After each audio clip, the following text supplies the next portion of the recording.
Hi, friends. Thank you so much for joining us for our weekly Pastor's Update. It's good to be back with you after being on vacation for a little bit. I was at this weekend's liturgies with you, and weren't we all moved so deeply by Lauren Rosetta Fry's homily this weekend?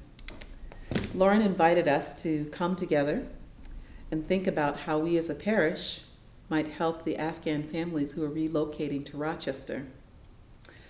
I left feeling so grateful for all the ways that our parish makes welcoming the stranger a reality.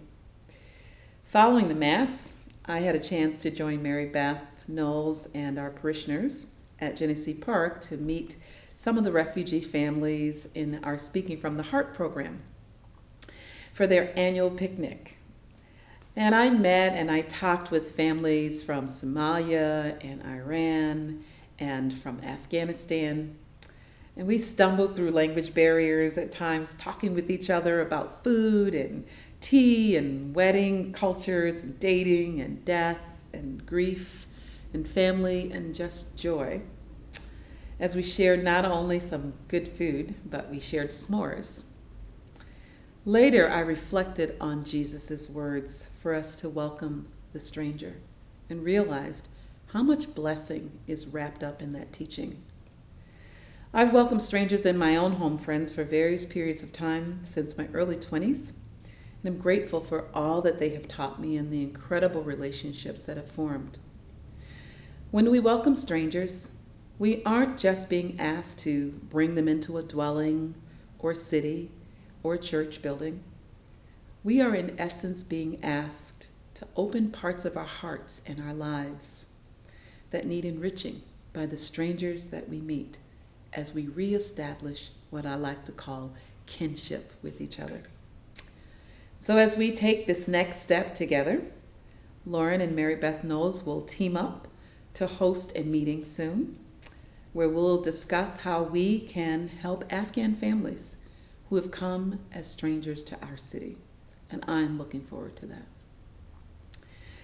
We hope many of you will join us for our golf tournament at Shadow Lake on this coming Sunday, September 12th. We need 20 more golfers or so by September 8th. So we invite you to golf, and you can do that. The cost is $125 per person, or you can join us for the barbecue dinner afterwards, which is a $50 donation per person. And I just want to thank you so much for your generosity in helping us try to get to our $150,000 goal for raising funds for Grace of God Recovery House, a ministry that has been serving our community for 22 years. We also hope that you'll join us for our family liturgy that will kick off our religious education program on Sunday, September 19th at the 9:30 Mass, and that will be followed by a coffee hour. Our religious classes will actually begin the following Sunday on September 26th. So if you haven't registered your kids yet, you still have time to do so. Just reach out to Siobhan Potter, and she'd be happy to register your child. Our next new parishioner meeting will be via Zoom, and that will be Tuesday, September 21st from 5:30 to 7.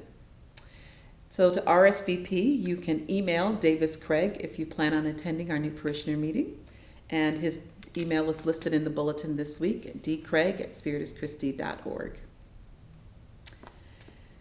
Finally, we are so pleased to invite you to the new Nielsen Open House on September 29th from 3 to 7. And Father Jim and I will lead a blessing ceremony at 4 o'clock, so hope you get there in time for that. And the address is 30 Millbank Street. But the driveway will be on Sawyer Street, and so if you just put in 223 Sawyer in your GPS, it should take you there. We'd like to send a special congratulations to go out to Lisa Moretto and Lori Mara on celebrating 17 years of their wedding anniversary. And we'd also like to give a shout out to Jerry and Ruth Callan on celebrating 40 years of their wedding anniversary. So thanks so much, you guys, for inspiring us with such amazing love you have for each other and for being a witness to such deep commitment. We also want to send a shout out to Jim Smith, Sharon Castronovo, Lisa Buscemi, and John Olson from our prison outreach ministry. You may have seen that they were featured in last week's New York Daily Record for the amazing work that they're doing in our prison outreach ministry. So congratulations. Thanks, friends, for all the ways that you continue to show up in the world for others. And I look forward to seeing you next week for our weekly Pastor's Update. Take care.